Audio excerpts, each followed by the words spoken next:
मी आज सकाळी रस्त्याच्या प्रश्नावर जे प्रश्नोत्तराच्या तासामध्ये आपण पाहत होतात, सगळेच मुंबईचे सन्माननीय आमदार रस्त्याच्या प्रश्नावर अनेक प्रश्न उपस्थित करत होते.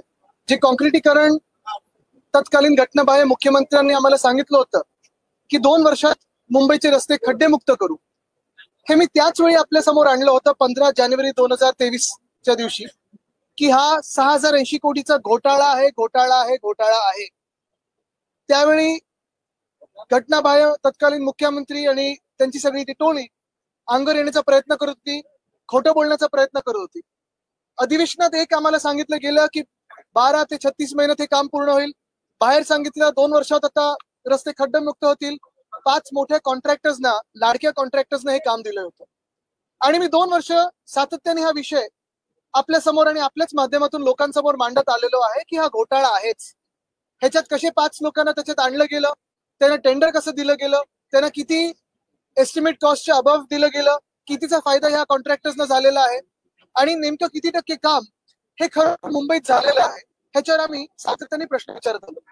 आज देखील आपण पाहिलं असेल, सत्ताधारी बाजूचे असतील किंवा आम्ही विरोधी पक्षातले आमदार असू, सर्वच आमदारांचं एकमत होतं की मुंबई नुसतं खोदून ठेवलेली आहे, कॉन्ट्रॅक्टर्सने ह्याच्यात मलाई काढलेली आहे. पण मुंबईकरांना दिवसेंदिवस त्रास हा वाढत चाललेला आहे, कारण मुंबईचे रस्ते हे खोदून ठेवलेले आहेत आणि मुंबईत रस्त्याची कामं झाली नाहीयेत. मध्यंतरीच्या काळात जेव्हा मी हा प्रश्न विचारला होता तेव्हा देखील मला उत्तर आलं होतं की 26% काम मुंबईत हे गेल्या 2 वर्षातल्या कामातलं झालेलं आहे. आणि माझा हा दावा आहे आज पण की 26 पण नाही, मला वाटतं 5 ते 6% काम झालंय. बाकी टक्केवारी ही कोणाच्या खिशात गेली आहे हे त्या घटनाबाह्य नगरविकास मंत्र्यांनी सांगावं. पण आज देखील आपण पाहतोय, आज मी जे मूलभूत प्रश्न विचारले होते, 2च स्पेसिफिक प्रश्न विचारले होते की ऍडव्हान्स मोबिलायझेशन 10%चा हा दिला होता की नाही. कारण मी जेव्हा ह्याच्यावर आवाज उठवला होता तेव्हा मुंबई महानगरपालिकेच्या तत्कालीन आयुक्तांनी सांगितलं होतं की ऍडव्हान्स मोबिलायझेशन हा दिला जाणार नाही.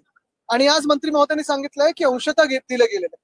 मग नक्की कोणाला दिलं गेलंय, कशासाठी दिलं गेलंय, कुठच्या कामासाठी दिलं गेलंय, हे जेव्हा प्रश्न विचारले तेव्हा पटलावर उत्तर ठेवू, अजून काही उत्तर आलेलं नाहीये, म्हणजे माहिती नव्हती.